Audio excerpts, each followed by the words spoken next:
चीन के तियानजिन में शंघाई सहयोग संगठन एससीओ शिखर सम्मेलन के बीच दुनिया की निगाहें इस ओर थीं कि भारत अपने वैश्विक कूटनीतिक प्रभाव और रणनीतिक मजबूती को कितनी नई ऊंचाइयों तक ले जाने में सक्षम है।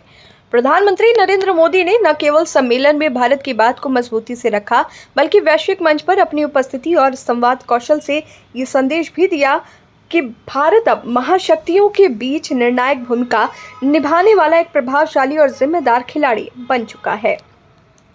ऐसे समय में जब अमेरिका ने रूसी कच्चे तेल के निरंतर आयात को लेकर भारत पर 50% का टैरिफ लगाया, मोदी पुतिन की द्विपक्षीय वार्ता सिर्फ दोस्ताना मुलाकात नहीं बल्कि रणनीतिक साझेदारी और वैश्विक संतुलन के परिप्रेक्ष्य में भी बेहद महत्वपूर्ण बन गई है। प्रधानमंत्री मोदी ने सम्मेलन के सफल आयोजन के लिए चीन के राष्ट्रपति शी जिनपिंग और वहां की जनता का आभार जताया और एससीओ की पूरी प्रक्रिया में भारत के रुख को स्पष्ट किया। सम्मेलन स्थल से कुछ ही दूरी पर पुतिन ने प्रतीक्षा कर मोदी के साथ कार में लगभग 45 मिनट तक संवाद किया, जो दोनों देशों की घनिष्ठता और भरोसे का प्रतीक था। इसके बाद 1 घंटे से अधिक समय तक चली द्विपक्षीय बैठक में यूक्रेन संगठन, वैश्विक शांति, स्थिरता, भारत रूस संबंध और रणनीतिक साझेदारी जैसे महत्वपूर्ण मुद्दों पर विचार विमर्श हुआ। पूर्व केंद्रीय विदेश राज्य मंत्री एमजे अकबर ने इस सम्मेलन को भारत की नई वैश्विक भूमिका और उसकी स्टार पावर के रूप में उभरने की कहानी बताया।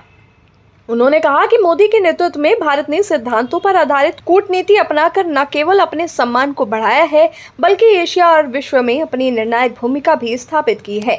वहीं पाकिस्तान के प्रधानमंत्री शहबाज शरीफ ने सिंधु जल संधि के अनुपालन की आवश्यकता पर बल दिया, जो भारत के रणनीतिक समझ और नेतृत्व क्षमता को परिभाषित करता है। प्रधानमंत्री मोदी ने रूसी राष्ट्रपति व्लादिमीर पुतिन को भारत आने का न्योता देते हुए दोनों देशों के बीच चल रही गहरी साझेदारी की पुष्टि की। उन्होंने कहा कि भारत और रूस कठिन परिस्थितियों में भी कंधे से कंधा मिलाकर खड़े रहते हैं और इस घनिष्ठ सहयोग का लाभ न केवल दोनों देशों की जनता के लिए बल्कि वैश्विक शांति, स्थिरता और समृद्धि के लिए भी है। यूक्रेन संघर्ष पर हुई बातचीत ने यह स्पष्ट किया कि भारत रचनात्मक कूटनीति के माध्यम से सभी पक्षों को स्थायी शांति के मार्ग पर आगे बढ़ने का संदेश देता है। इस पूरी यात्रा और द्विपक्षीय वार्ता ने यह दिखाया कि भारत केवल क्षेत्रीय शक्ति नहीं रहा, बल्कि वैश्विक परिदृश्य में निर्णायक, भरोसेमंद और स्थायी सहयोगी के रूप में अपनी पहचान मजबूत कर रहा है। ये मुलाकात दोस्ती, रणनीतिक समझ और वैश्विक जिम्मेदारी का प्रतीक बन गई,